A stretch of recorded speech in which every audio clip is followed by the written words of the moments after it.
Chapter 1. The $170 Question. The revolving glass doors of Solon Trust Investment Bank opened with a soft, polished hiss, the kind designed to whisper money rather than announce it. Reed Lawson stepped inside and paused for half a second, not out of hesitation, but habit. He always paused when entering places that ran on certainty. Places where people believed they could tell a person's worth before they ever spoke. The marble floor reflected the ceiling lights like a still lake. Every footstep echoed with restraint. Men in tailored suits moved with practiced confidence. Women in heels glided between desks, tablets tucked against their arms like extensions of their bodies. The air smelled faintly of citrus, leather, and something expensive Reed couldn't name. He adjusted the cuff of his plain gray shirt.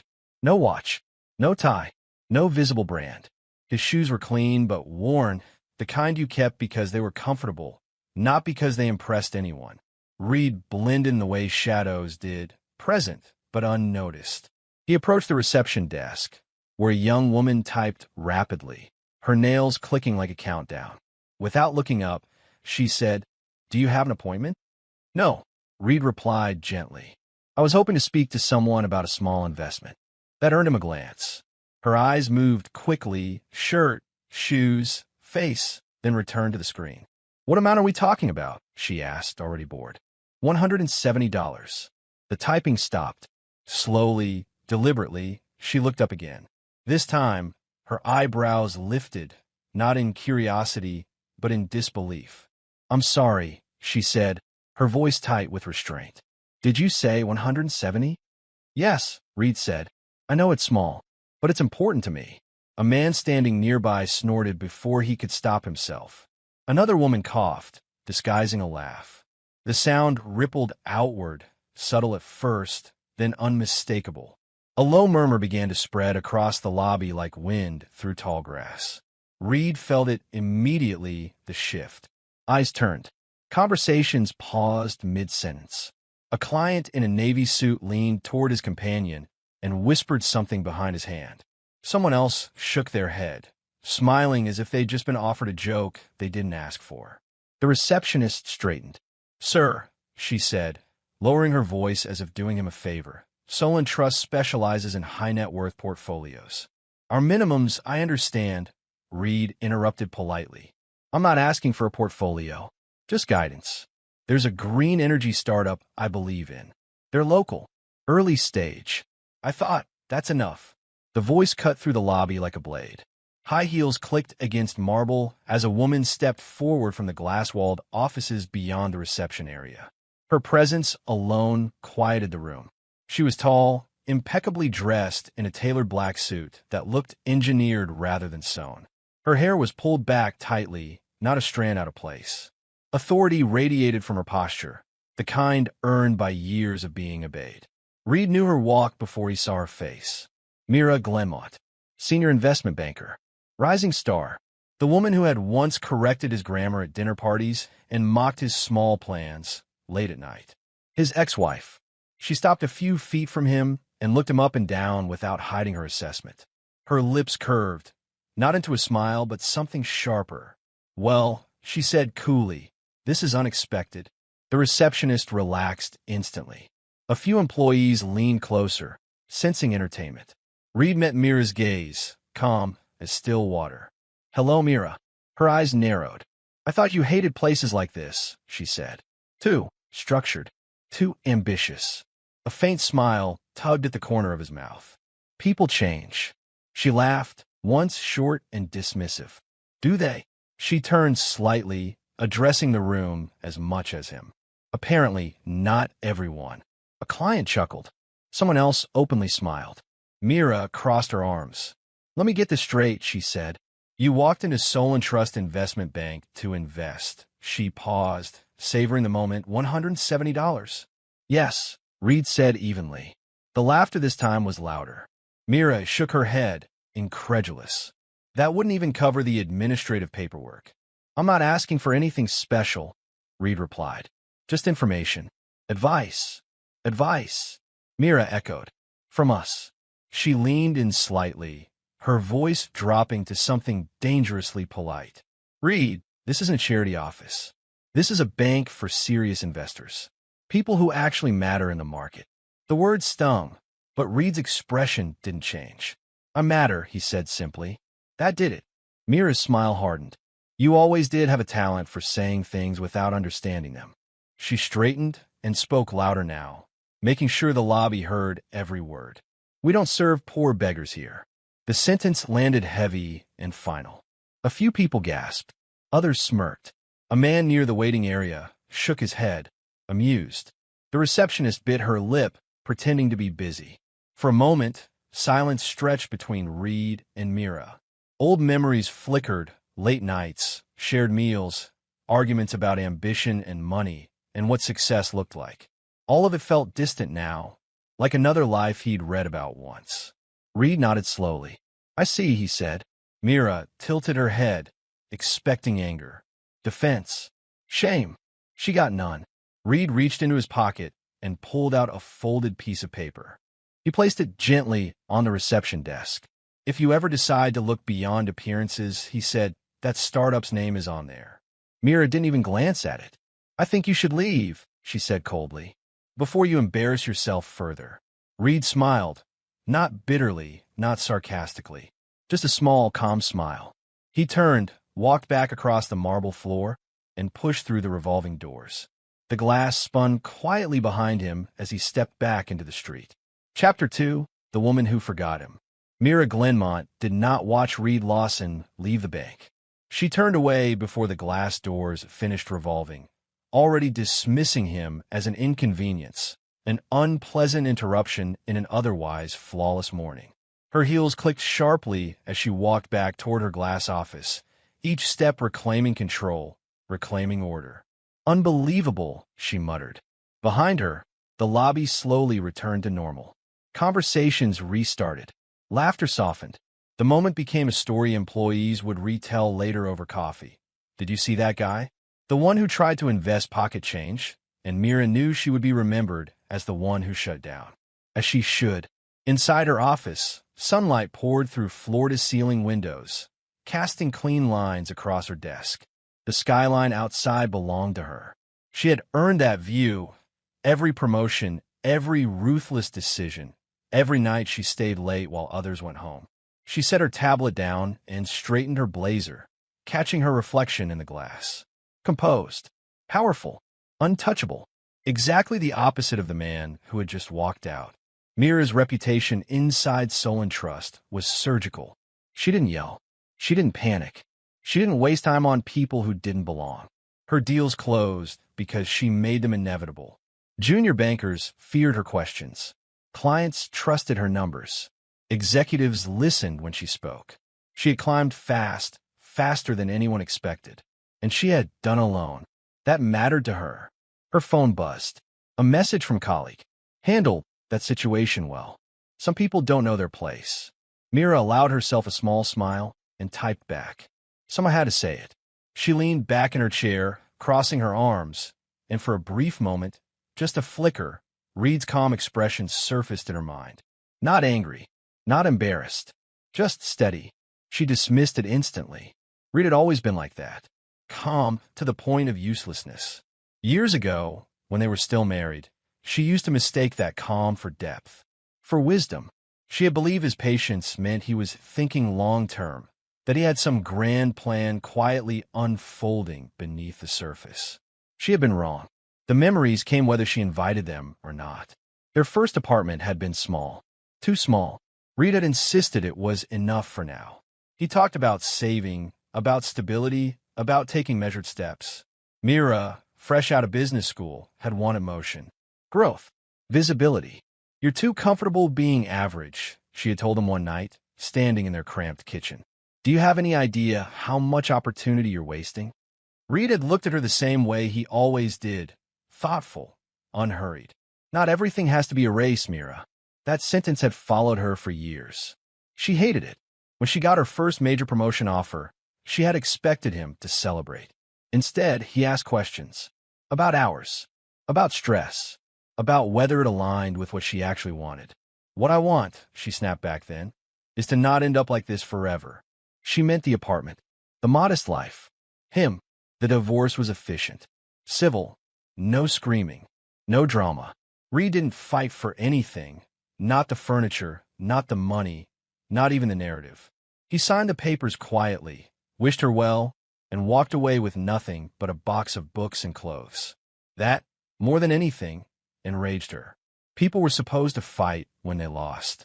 Mira had expected regret, desperation, some last attempt to prove he was worth choosing. Instead, Reed disappeared into obscurity, and she rose. Every milestone after that felt like confirmation. Corner office, industry awards, invitations to exclusive events where names mattered more than faces. She learned how to dress for power, how to speak in controlled tones that commanded rooms.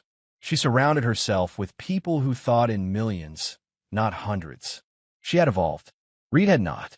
That was the story she told herself every time she thought of him, which wasn't often. Only in moments like this, when the past had the audacity to walk into her present wearing a plain gray shirt and asking for guidance. $170. The absurdity of it still irritated her. She replayed the scene in her head, not with guilt, but with annoyance. The way he stood there, unflinching. The way he didn't lower his eyes when she spoke, as if he still believed he belonged in the same room as her. He didn't. To Mira, Reed had become a symbol, a reminder of everything she escaped. Small thinking, modest dreams, people who mistook humility for virtue when it was really just fear of failure. Her phone buzzed again. Another message, this one from a junior associate. That was savage. You didn't have to go that hard. Mira scoffed and typed. Reality is hard. Better he hears it once than keeps embarrassing himself. She stood and walked to the window, looking down at the city far below. Cars moved like ants. People hurried, chasing deadlines and deals, unaware of how thin the line was between relevance and invisibility. She had crossed that line years ago. Reed hadn't even tried. In her mind, the equation was simple. She had ambition, and ambition won. She had sacrificed comfort, sentiment, and patience for progress, and progress rewarded her. The proof was all around her, etched into glass and steel. Whatever Reed had become was none of her concern. If anything, seeing him today only reinforced the truth she had always known. Leaving him was the smartest investment she ever made. She turned back toward her desk, already refocusing on numbers, forecasts, and meetings that mattered. Reed Lawson faded from her thoughts as quickly as he had entered the building, filed away as a footnote from a life she had outgrown. And in that certainty, Mira Glenmont believed, without hesitation, without doubt, that she had won. Chapter 3. The Man Who Never Explained Himself. Reed Lawson sat on the cold stone bench across the street from Solon Trust Investment Bank, legs crossed, hands resting loosely on his knees. Traffic moved in steady lines behind him. The city breathed, unaware that anything unusual had just happened. People hurried past, men with Bluetooth earpieces, women checking phones, a courier weaving between cars. No one paid Reed any attention, and that was exactly how he preferred it. Inside the bank, he had been laughed at. Out here, the air felt lighter. Reed tilted his face toward the sky, squinting slightly as the sun slipped between buildings. His pulse was steady. No tightness in his chest. No urge to replay the words Mira had used. They sat in his mind like old furniture, recognizable, but no longer his. Poor beggar. He almost smiled again.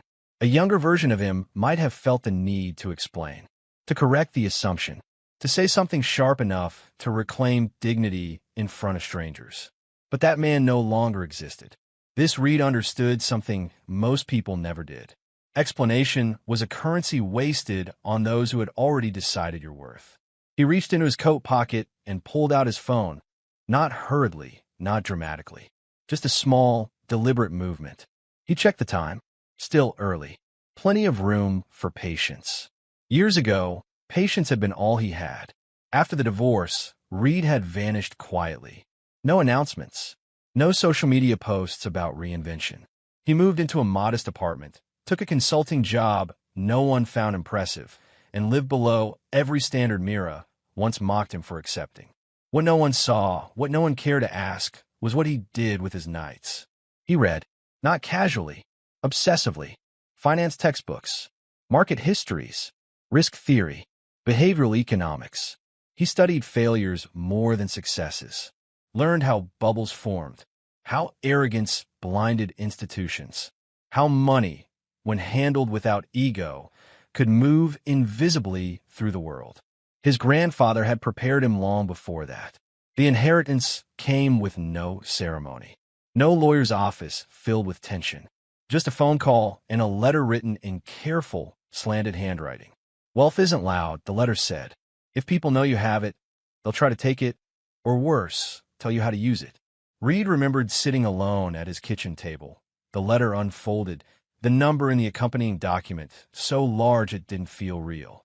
He hadn't celebrated. He hadn't told anyone. He'd made coffee and watched the steam rise, grounding himself in routine. Then he made a choice.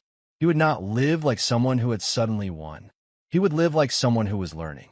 Reed never touched the principle at first. He treated the inheritance like a loaded instrument, useful, dangerous, deserving of respect. Instead, he built knowledge. He shadowed advisors under false pretenses, sat in the back of lectures, asked questions that made professionals uncomfortable because they revealed cracks in certainty. When he finally moved capital, he did it slowly, quietly, and under a different name. K. Rammel. The name meant nothing. That was the point. Redbridge Equities began as a shell, lean, unremarkable, intentionally boring. No flashy website, no press releases, just clean strategy, disciplined allocation, and an obsession with downside protection. Reed didn't chase headlines. He chased sustainability. While others boasted returns, he optimized stability. While competitors courted attention, he avoided it. He never sat on panels, never posted thought leadership, never gave interviews. Money flowed towards silence. Over time, numbers grew, quietly, almost apologetically. 8 figures, 9, then 10. By the time Redbridge crossed into the billions, Reed had developed a habit that defined him. He never corrected assumptions. If people thought he was small, he let them. If they underestimated him, he considered it a gift. Every advantage came from being unseen. That habit was why he hadn't corrected Mira. Across the street, the glass facade of Solon Trust reflected the sky like a mirror. Reed studied it calmly. Somewhere inside, executives believed they understood risk. They believed visibility equaled control. They believed loud power was the only power. Reed exhaled slowly. He thought back to the moment Mira had sneered, to the way she'd spoken not just to him, but about him, as if he were a category, as if his value had already been audited and dismissed. She hadn't asked where he'd been. She hadn't asked what he'd done. She hadn't asked because asking would have implied uncertainty, and uncertainty was something Mira could no longer afford. Reed stood, brushed invisible dust from his pants, and walked a few steps down the sidewalk. He stopped at a small cafe window and ordered black coffee. The barista handed it to him with a smile that cost nothing and expected nothing in return. He thanked her sincerely. As he took the first sip, Reed reflected on the irony. Most of his assets were currently managed by institutions that would never let him through the front door as himself. Solon Trust included. They trusted K. Rammel because K. Rammel never disrupted their worldview. He spoke their language, played by their rules, stayed invisible. Reed Lawson did not. That distinction mattered. He finished his coffee, set the cup aside, and checked his phone again. Messages waited, reports, confirmations, numbers that would alarm people if they knew what they meant. He didn't open them yet. There was no rush. Power, Reed had learned, was not about speed. It was about timing. He glanced once more at the bank entrance, where people continued to move in and out, confident in systems they believed were unshakable. Reed felt no anger toward them, only clarity. Mira would never understand why he hadn't spoken up. But Reed didn't need to be understood. Real power didn't argue. It didn't raise its voice, and it never explained itself. Chapter 4, The Call That Changed Everything. Reed Lawson stood at the edge of the sidewalk, the city flowing around him like a river that had learned to ignore obstacles. A bus hissed to a stop nearby. Somewhere, a horn blared impatiently. Life continued at full speed, indifferent to decisions that quietly rewrote futures. He slipped his phone from his pocket and looked at the screen. One name sat at the top of his contacts list. Elias Moore. Reed tapped it once. The line rang twice before a familiar voice answered. Calm, precise, unhurried. Reed, Elias said. I was expecting your call eventually. Just didn't know it would be today. Reed smiled faintly and turned away from the street, walking a few steps until the noise softened. Good afternoon, Elias. You sound composed, Elias noted, which tells me something happened. Something clarified, Reed replied. He paused, choosing his words with the same care he used when allocating capital. Are you somewhere private? I am, Elias said. Go ahead. Reed looked across the street at Solon Trust Investment Bank. The building stood pristine and confident, glass gleaming under the sun. It looked exactly like an institution that believed nothing could surprise it. I want to initiate a full withdrawal, Reed said. There was a beat of silence, not shock, but calculation. From which accounts? Elias asked. All of them.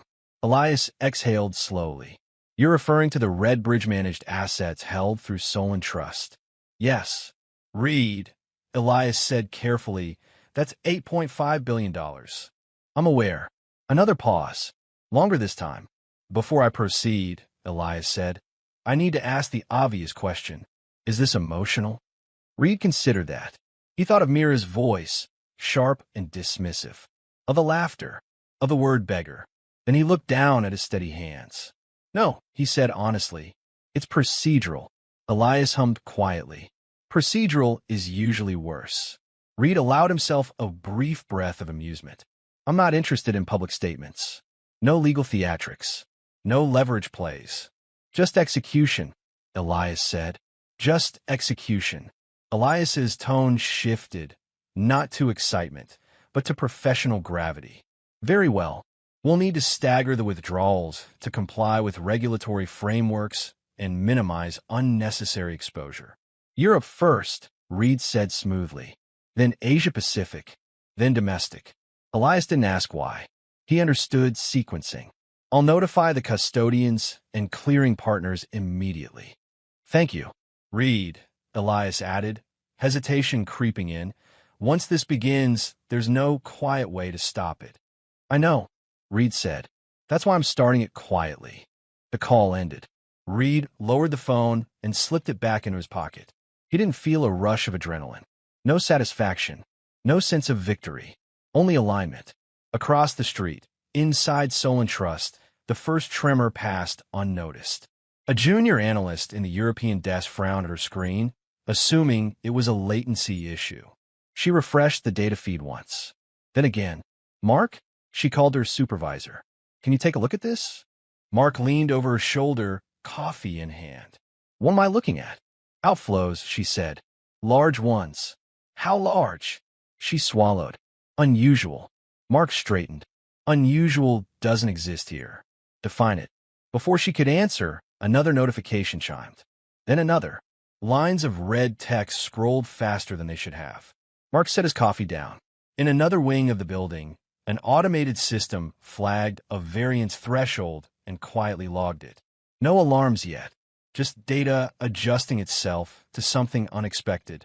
Thousands of miles away, in Frankfurt, a clearinghouse received instructions that made an experienced operations manager pause mid-sip.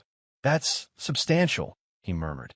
In Singapore, a compliance officer reread an authorization twice, then forwarded it up the chain with a short message. Please confirm urgency. The confirmations came back instantly. Proceed. Back on the street, Reed began walking. He didn't look back at the bank. He didn't need to. He'd already seen what mattered. He passed a man arguing loudly into a phone, promising outcomes he couldn't guarantee. Past a woman in heels moving too fast, already late for something she thought defined her importance. Reed moved at his own pace. Inside Solon Trust, the second tremor arrived with teeth. A risk dashboard updated and flashed amber.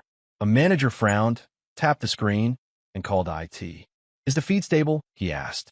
It's stable, came the reply. The numbers just changed. How much? A pause. Enough to matter. Phones began ringing, not loudly, not urgently. Yet, just enough to shift attention. Heads lifted, brows furrowed. Someone pulled up a secondary monitor.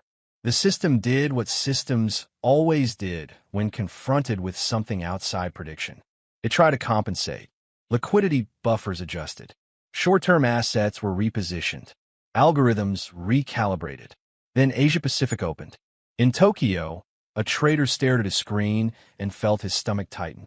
In Sydney, a back-office manager swore under her breath and called her director. In Hong Kong, a senior analyst stopped a meeting mid-sentence. "We need to look at this now," he said. Across all of it, one name appeared repeatedly, not alarming on its own, but persistent. Consistent. Heavy. Redbridge Equities. Inside Solon Trust, a muted alert finally crossed the threshold from informational to noteworthy. A notification appeared on a senior risk officer's tablet. She tapped it, scanned the summary, and frowned. "That's strange," she murmured. She forwarded it to her superior with a single line. "Flagging early, monitor closely." Still, no one panicked. Why would they? The building still gleamed. The lobby still buzzed. Clients still sipped espresso, confident their money sat in a fortress designed to withstand storms. They didn't know a decision had already been made. Reed stopped at a crosswalk and waited for the signal to change. When it did, he crossed calmly, just another pedestrian obeying lights and lines. In his pocket, his phone vibrated once. A message from Elias. "Euro complete. Asia-Pacific in motion." Reed read it, nodded once, and locked the screen.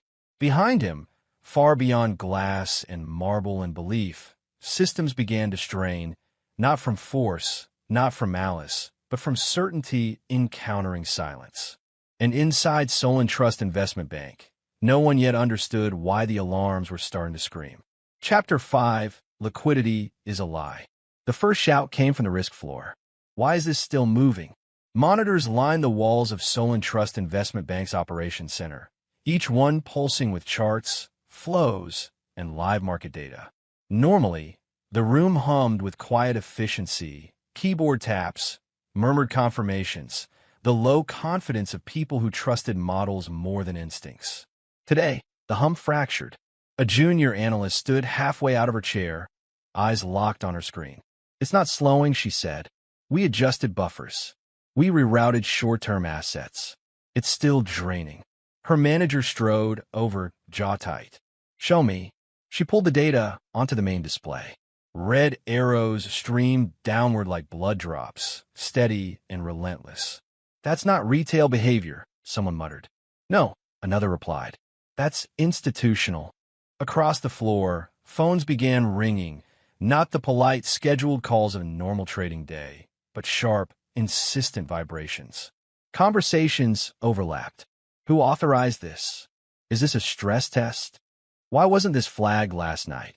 A senior risk officer, Helen Brooks, pushed through the cluster of desks and stared at the main screen. Her expression didn't change, but her voice sharpened. "Pull the exposure map," she ordered. "Now." The map loaded slowly, like it was reluctant to confess. Lines converged, accounts linked, custodians aligned, and there was large, unmistakable, central, Redbridge Equities. Helen frowned. Why is Redbridge pulling this aggressively? "No communication from them," an analyst replied. "No warning. No negotiation." "That doesn't make sense," Helen said. "They're long-term, conservative. They don't spook easily." Another alert chimed. Louder this time. Liquidity thresholds slipped from amber to red. "Jesus," someone whispered. In a glass-walled conference room above the floor, executives gathered with forced calm. Coffee cups sat untouched. Jackets were shrugged on hastily. A man with silver hair and a reputation for never sweating wiped his forehead with a handkerchief. "This is a temporary imbalance," said Gerald Whitmore, head of global operations. "We've handled worse." "Not like this," Helen replied, standing at the screen. "This isn't market panic. This is intent." The CFO leaned forward. "How exposed are we?" Helen didn't answer immediately.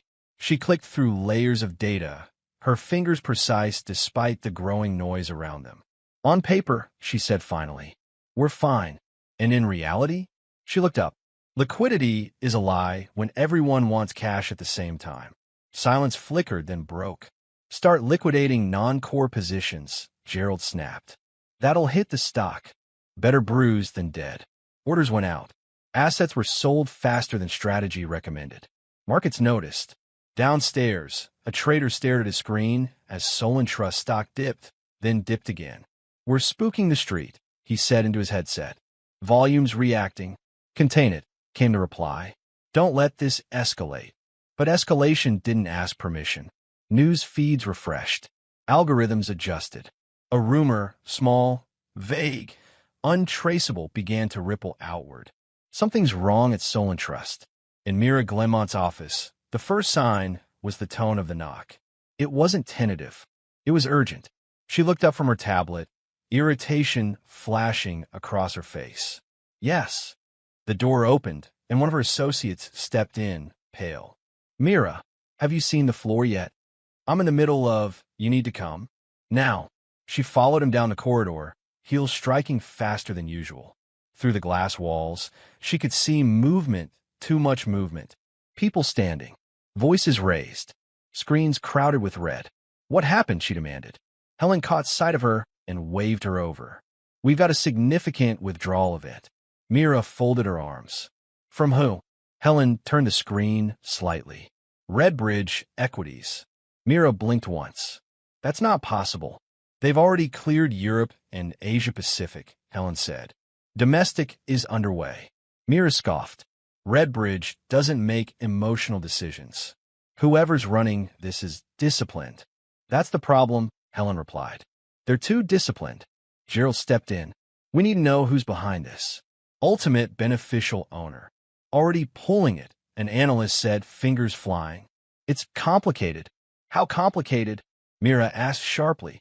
The analyst swallowed. The structure's layered. Intentionally. Minutes dragged like hours. The room felt smaller with every update. Another alert sounded. Another call came in unanswered. Then the analyst froze. I've got something, he said quietly. Helen leaned in. Say it. There's a controlling entity behind Redbridge. A private trust. Domestic registration. And the name. Gerald pressed. The analyst hesitated, then turned the screen toward them. The room leaned forward as one. The name sat there plainly. No flourish. No title. Reed Lawson. The effect was immediate and absolute. Mira's breath left her lungs in a sharp, soundless rush. The room didn't erupt. It didn't shout. It stopped. Someone's phone buzzed and went unanswered. A chart ticked down another fraction of a point, unnoticed. Helen straightened slowly. Gerald removed his glasses. The analyst stared at the screen as if it might change if he looked hard enough. Mira said nothing.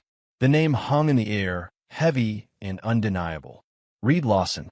And in that suspended moment, before questions, before blame, before consequences, silence filled the room. Chapter 6, The Moment She Understands. Mira Glenmont stood frozen in the center of the executive operations room. The glow from half a dozen screens washing her face in pale blues and violent reds. Numbers flickered, refreshed, collapsed, refreshed again.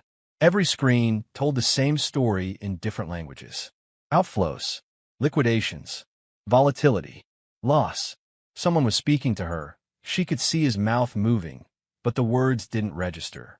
Her ears rang, a thin, high sound that drowned out the room. Reed Lawson.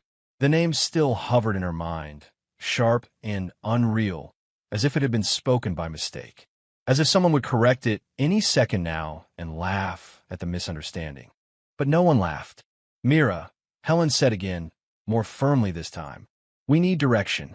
Mira blinked and finally turned her head. Helen Brooks, unshakable, precise Helen, was watching her closely. Not judging, measuring, direction. That was what Mira always gave. Clear, decisive, unhesitating.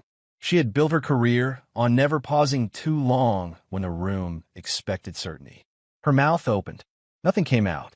Behind Helen, a junior analyst whispered, stocks down another 2%. Another voice followed. Liquidity coverage ratio just breached internal limits. Phones are lighting up, someone else added. Clients want answers. Mira's gaze drifted back to the screen with the ownership structure. The name sat there in black text on a white background, merciless in its simplicity. Reed Lawson. Her Reed. No, not her Reed. Not anymore. The man she had dismissed, divorced, erased. The man she had humiliated less than an hour ago. A memory surged forward, uninvited. We don't serve poor beggars here.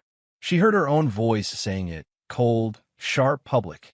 She remembered the faint smile he'd worn afterward, how it had unsettled her without her understanding why. Her stomach twisted. "That's impossible," she said suddenly, the words coming out louder than she intended. Heads turned toward her. "There has to be a mistake. Reed Lawson doesn't have that kind of money." No one answered immediately. Gerald Whitmore cleared his throat. "The documentation is verified. Trust records, tax filings, cross-border confirmations. This isn't a shell identity." Mira shook her head, a brittle motion. "You're telling me the man who walked into our lobby asking about $170 controls $8.5 billion in assets?" Helen finished quietly. The room felt like it tilted. Mira took a step back and bumped into a chair she hadn't noticed. She gripped the back of it instinctively, fingers curling too tightly around the leather. Her hands were shaking. She stared at them, almost offended. They had never betrayed her before. These were steady hands, hands that signed seven-figure deals without a tremor, hands that never hesitated when other people flinched. Now they wouldn't stop. "No," she whispered. "No, no, no." Her mind raced, desperately trying to rewrite reality. Reed had been quiet, modest, careful to the point of invisibility. He'd talked about patience and long-term thinking and living within means. She had mistaken silence for weakness. The screens changed again. Another wave of red rolled through the data. Asia-Pacific fully cleared, an analyst announced. Domestic settlements accelerating. Mira's chest tightened. "Can we stop it?" Gerald didn't hesitate. No, the finality in his voice cut deeper than any accusation. "He's within his rights," Helen added. "This is clean. Lawful. There's no leverage point." Mira laughed once, a sharp, broken sound that didn't belong to her. "So he walks in, gets insulted, and decides to destroy the bank." Helen met her eyes. "No, he decided to leave." The words landed harder than if Helen had blamed her outright. "Leave?" Mira's thoughts spiraled backward again, replaying the scene in the lobby with cruel clarity. Reed standing there, calm. Reed listening. Reed not arguing. Not defending himself. Not correcting her. She had assumed that meant she was right. She remembered thinking how small he looked in that moment. The realization came slowly, then all at once. He hadn't looked small. He had looked finished. A new wave of nausea rolled through her. "He planned this," she said faintly. "No," Helen replied. "He prepared for it." There was a difference, and Mira understood it too well. Preparation meant patience. Years of restraint. The kind of discipline she had always claimed to respect, until it wore a face she no longer recognized. Another alert chimed. Louder. Closer. Media is starting to notice, someone said. Trading desks are asking questions. Mira straightened reflexively, clinging to the last scraps of instinct. "We issue a statement," she said. Controlled. Reassuring. Gerald studied her for a long moment. "Mira, this isn't a messaging problem." Her throat tightened. "Then what is it?" "It's a consequence problem." The word consequences echoed in her mind, sour and bitter. She thought of all the times she had dismissed people who didn't belong in her world. The clients she'd patronized. The juniors she'd crushed to prove a point. The way she'd spoken to Reed, then and now, like he was a lesson she had already learned. The screens reflected in her eyes, fracturing her composed image into something she didn't recognize. "Give me his number," she said suddenly. Helen hesitated.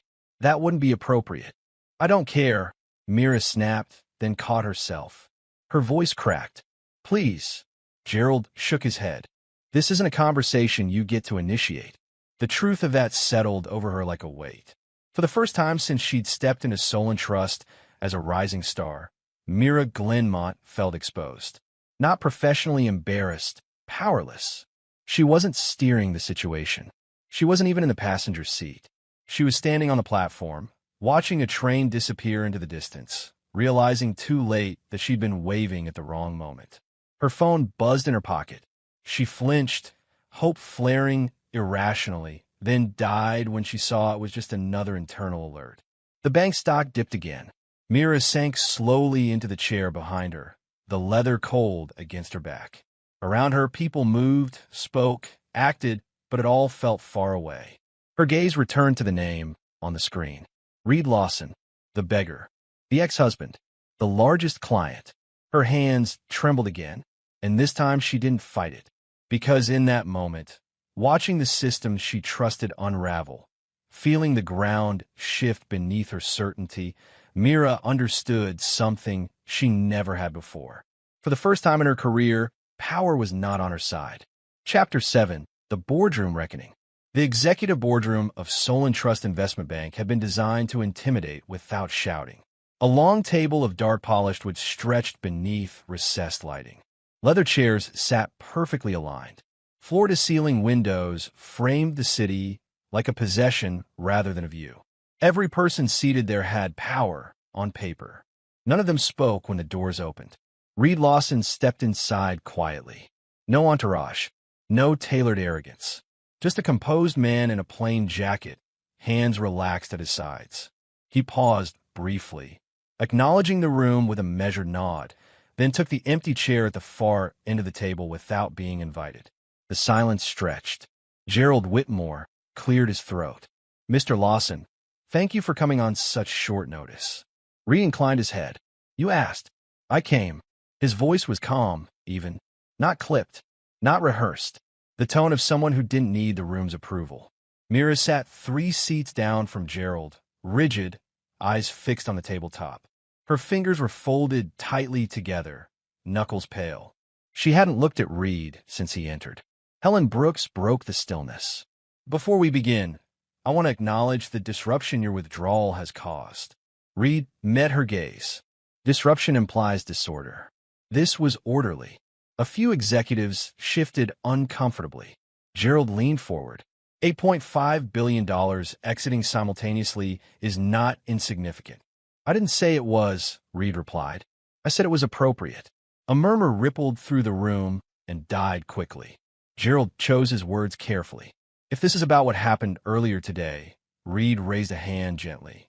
Not to interrupt, but to pause. "Let's be precise." The room stilled again. "This isn't about an insult," Reed said. "Insults are personal. This is about standards." Helen's eyes sharpened. "Standards?" "Yes," Reed said. "The standards by which institutions decide who deserves respect." He folded his hands on the table. Solon Trust manages capital built on trust between clients, markets, and people.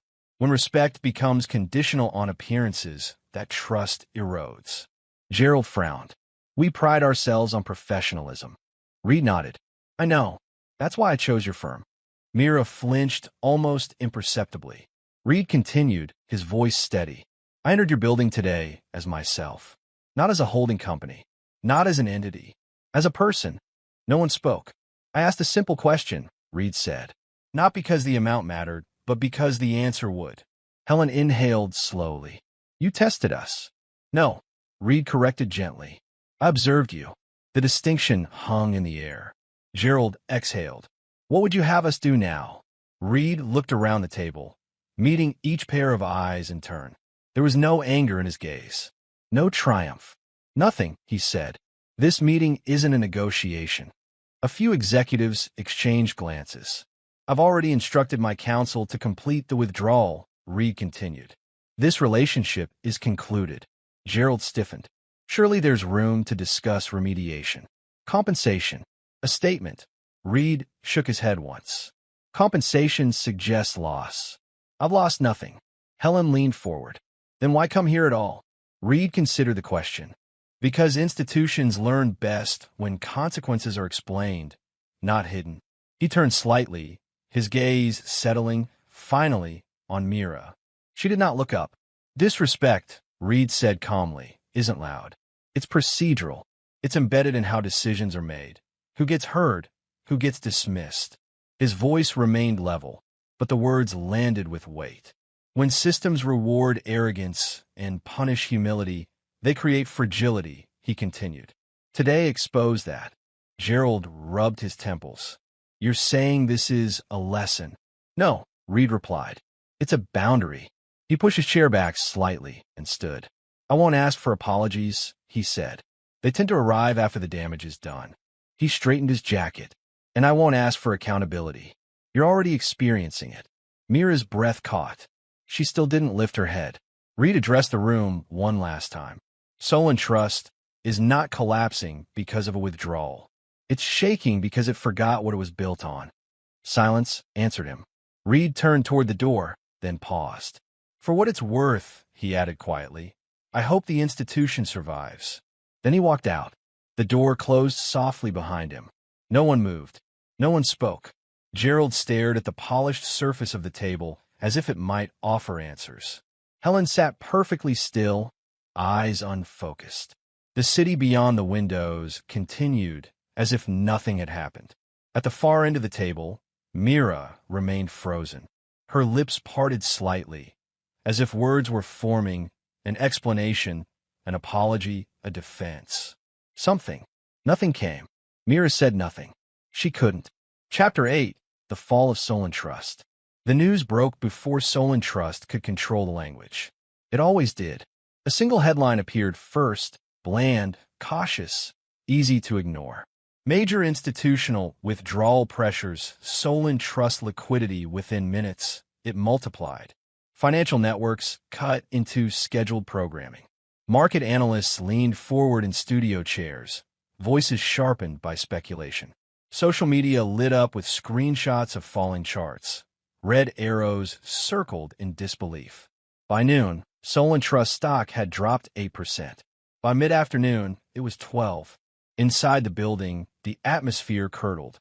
Phones rang nonstop now, no longer clients asking polite questions, but investors demanding explanations. Assistants whispered in hallways. Executives stopped pretending this was temporary. In a hastily assembled press room, Gerald Whitmore stood behind a podium, jaw clenched so tightly the muscles twitched. We remain fundamentally sound, he said into a cluster of microphones. Solon Trust continues to meet all regulatory requirements. A reporter interrupted. Then why did your largest client withdraw $8.5 billion in less than 24 hours? Gerald's eyes flicked briefly to the prepared statement in front of him. Client confidentiality. Is it true, another voice cut in, that the withdrawal followed a public incident involving a senior banker humiliating that same client? The room murmured. Gerald hesitated for half a second too long. That half second went viral. Behind the scenes, compliance teams were already in damage control mode. Internal emails stamped urgent flooded inboxes. Legal counsel drafted responses to regulators who were suddenly very interested in Solon Trust's risk exposure and client treatment protocols. An official inquiry was opened before the market closed. Clients noticed. Long-term partners quietly requested transfers. Wealth managers stopped returning calls. Institutional investors hedged their positions, then exited altogether. Confidence, once cracked, didn't need encouragement to fall apart. In executive offices, the mood shifted from strategy to survival. Helen Brooks stared at a projection of client outflows, her face drawn. This isn't stabilizing, she said. It's accelerating. Gerald slammed a folder shut. We issue a full apology. Name the client. Take responsibility. Legal shook their heads. That opens us to liability. Then what? Gerald snapped. Silence. Silence had already cost them.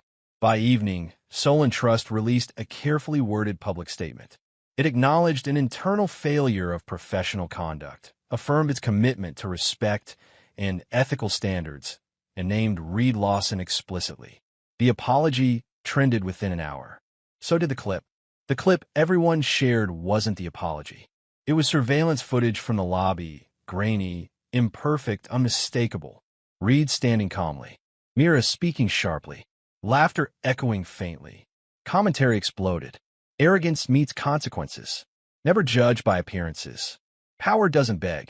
Mira watched it all from her office, blinds drawn, lights off. Her phone buzzed endlessly. Calls she didn't answer, messages she didn't read. She sat at her desk, shoulders slumped, staring at the dark reflection of her own face in the glass. This wasn't supposed to happen. She had always believed reputations were built slowly and destroyed slowly.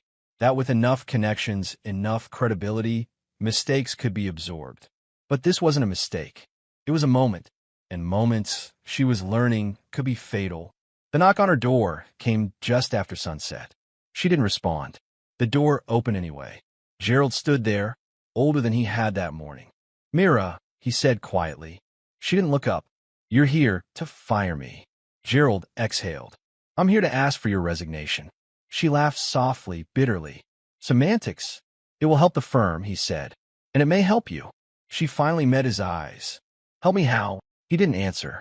The truth sat between them, heavy and unmovable. No other bank would touch her now. Not quietly. Not publicly. She was radioactive, a symbol no institution wanted attached to its brand. "I gave this place everything," Mira said hoarsely. "I know," Gerald replied. "And that's why this hurts." She stood slowly, smoothing her suit out of habit even now. "You'll say it was my conduct," she said. "An isolated failure." "Yes." "And the systems?" she asked. "The culture?" Gerald looked away. Mira nodded once. "Of course." She signed the letter without reading it. The next morning, Solon Trust stock fell another 6%. Commentators debated whether the bank would survive intact or be forced into acquisition. Regulators announced expanded reviews. Clients continued to leave. And Mira Glenmont woke up unemployed. Her name vanished from the company website. Her access badges were deactivated. Her office was emptied by someone else. Emails went unanswered. Calls went unreturned. Recruiters who once chased her stopped replying altogether. A private rejection came from a rival firm, brief, polite, final. "Given recent events, we are unable to proceed." Her reputation collapsed faster than the stock price. By the end of the week, Solon Trust was still standing, but wounded, diminished, permanently altered. And Mira, once untouchable, sat alone in her apartment, scrolling past headlines that used her name as a cautionary tale. The fall had not been loud. It had been thorough. Chapter 9, where the $8.5 billion went. The press expected fireworks. The world expected celebration. Headlines speculated that Reed Lawson would emerge from the shadows, champagne in hand, grinning at a collapse he had orchestrated. Analysts imagined him on yachts, parties in penthouses, a smug smirk that would haunt Mira and Solon Trust forever. But Reed did not appear on any balcony. He did not call a press conference. He did not tweet. He sat instead in a modest office overlooking a quiet section of the city he had long ignored. The walls were undecorated. A single desk, neat and uncluttered, held only a laptop, a stack of papers, and a small plant. Sunlight filtered through blinds, casting parallel lines across the floor. Reed leaned back in his chair, his hands folded on his lap. His mind wandered, not toward revenge, not toward power, but toward purpose. He opened the laptop and logged into the administrative portal he had prepared weeks ago. The Community Futures Fund sat at the top of the dashboard, its balance glowing in green numerals. $8.5 billion. A few clicks later, he finalized the first wave of allocations.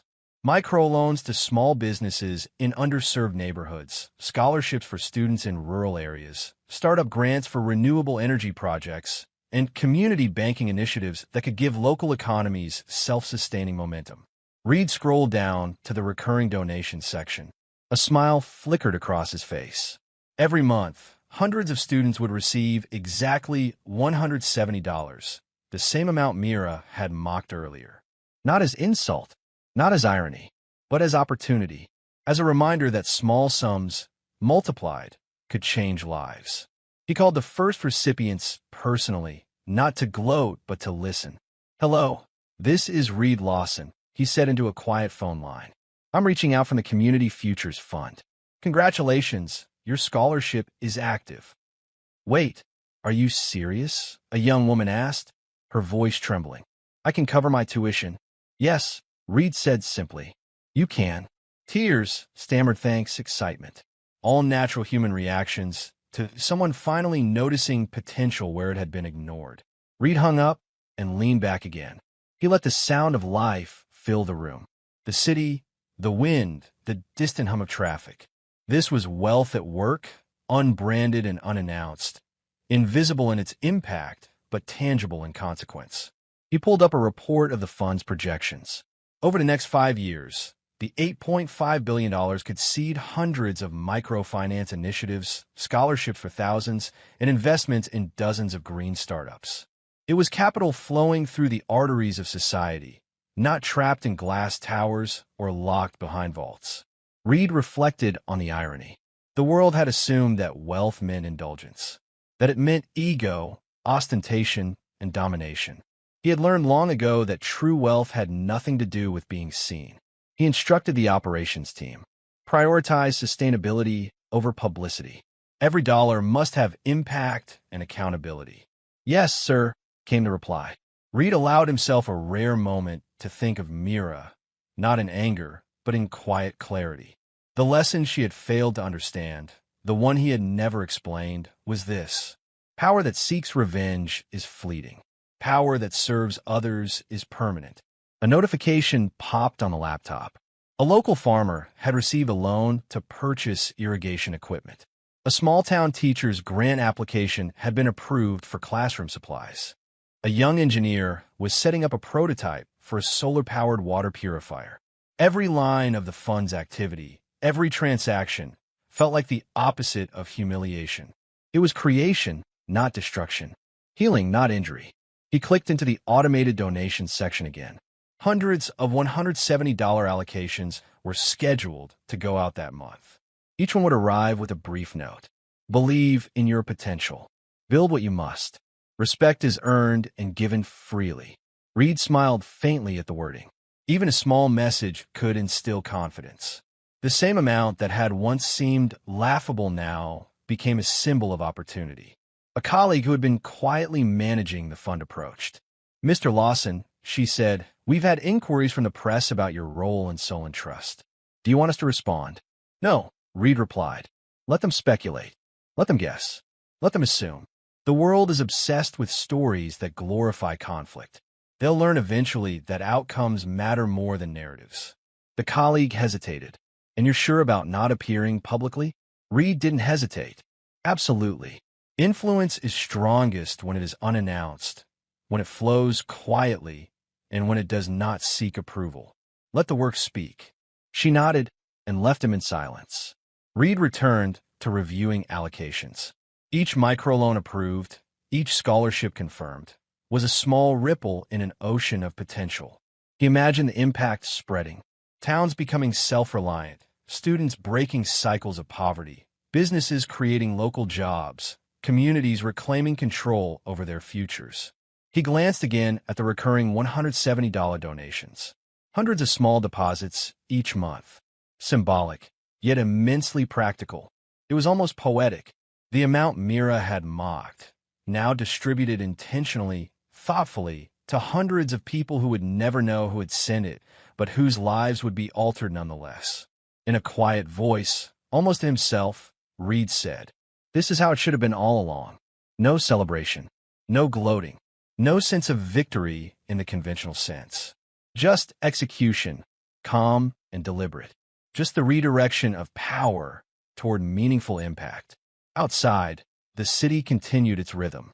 People rushed past skyscrapers, unaware that billions had quietly shifted from corporate coffers into the hands of those who needed it most. Financial news networks buzzed with speculation. Solon Trust faced scrutiny. Mira's reputation was in tatters. The world expected spectacle, but Reed's true triumph was unseen, measured not in headlines but in human lives. He returned to the portal, monitoring projections for the next wave of fund activity. Each figure confirmed what he already knew. Power exercised ethically had a reach far beyond anger, beyond revenge, beyond ego. Even the $170 allocations, a number so small once, now symbolized hope, opportunity, and fairness. Small sums could inspire ambition. Small gestures could catalyze change. Reed leaned back once more, folding his hands over his stomach, and gazed out the window at the city below. He didn't need applause. He didn't need recognition. Every ripple from the fund was reward enough. He had not humiliated. He had not sought vengeance. He had redirected. Quietly. Strategically. Ethically. And in doing so, Reed Lawson had redefined what wealth meant. Not domination, not visibility, but purpose and impact. Every month, the hundreds of $170 donations would remind students that opportunity could come quietly from unseen hands, without arrogance or display. The number had transformed from a symbol of mockery into a symbol of possibility. And that was enough. Chapter 10, Quiet is the Loudest Legacy. The city had grown quieter for Reed Lawson. Not the buildings, not the traffic, not the endless hum of commerce, but in the way that mattered. The world's gaze no longer fell on him.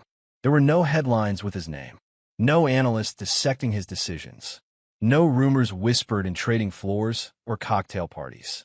For once, he could move unremarked through the same streets he had once walked unnoticed. But this time, it was by choice, not necessity. He slid into his old sedan in the parking lot of his apartment building, the leather seat worn and familiar. The car had no badges of success, no flashy upgrades, just a reliable engine, a solid build, and the faint aroma of coffee from yesterday's cup on the passenger seat. He started the ignition and waited as the engine settled into its low, steady hum. "Morning, Reed," the valet said, lifting a hand in greeting. A polite acknowledgement, routine, nothing more. Reed nodded once. "Morning." He drove past the city streets, observing the flow of life with the same quiet attention he had always carried. Shops opened. Delivery trucks moved with purpose. People rushed past each other, heads down, smartphones in hand. In another reality, he could have been in their shoes, consumed by ambition, chasing recognition, building wealth as an identity. But he had chosen differently. At the cafe on the corner, he stopped for a black coffee, exactly the way he liked it. The barista greeted him, oblivious to the billions that had passed through his accounts in the past weeks. "Morning, sir." The usual. Reed smiled faintly. "Yes, thank you." He watched her work for a moment, her hands quick, precise, humming with purpose. She didn't notice him. He didn't mind. There was a calm satisfaction in invisibility that power could never provide when flaunted. He sipped the coffee slowly, savoring the warmth, the rhythm of the day. The world had assumed that after the Solon Trust incident, he would want something grand. A penthouse, a luxury yacht, a press tour. But Reed had discovered a truth few ever understood. The loudest victories were the ones no one witnessed. The true test of power was consistency, discretion, and wisdom. He walked slowly to his office, the modest space where the Community Futures Fund operated.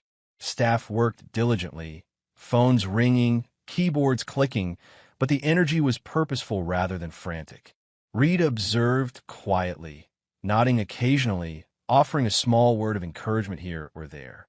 "Mr. Lawson," one of the junior coordinators said, approaching with a tablet in hand. "We've received reports from 2 scholarship recipients. Both families expressed immense gratitude. They're already planning projects with the funds." "Good," Reed replied calmly. "Track their progress. Note every milestone. Share the learning across all our initiatives." "Of course, sir," she said, eyes bright with excitement. He returned to his desk, opening a small notebook. Notes, sketches, and reminders filled the pages, plans for microloans, community projects, and initiatives to support sustainable development. None of it required fanfare. None of it required applause. Each entry represented real, tangible impact. Each entry reminded him why the $8.5 billion had been redirected. Not revenge, not ego, not proof, but purpose. The office phone rang, breaking his contemplation. He picked it up. "Reed," Elias's voice was calm, steady as always. "I've completed the latest round of allocations. All systems running smoothly." "Thank you, Elias," Reed replied. "Let's keep monitoring. Ensure that every distribution reaches its intended recipients without delay." "Understood," Elias said. There was a pause then. "You've changed the narrative of this capital completely, from what the world expected to what you're building." Reed leaned back, thinking, capital isn't just numbers. It's responsibility.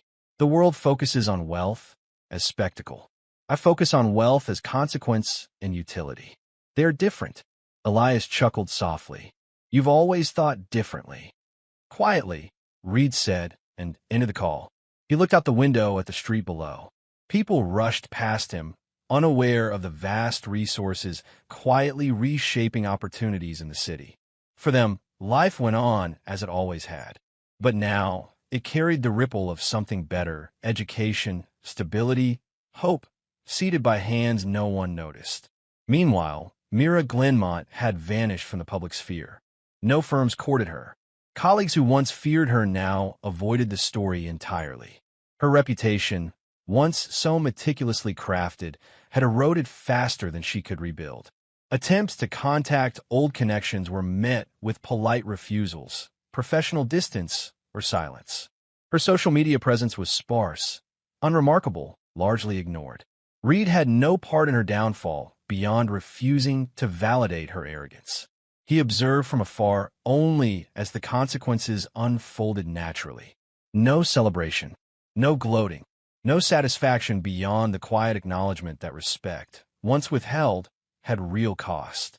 He returned to his apartment at the end of the day, setting down his coat and removing his shoes at the door.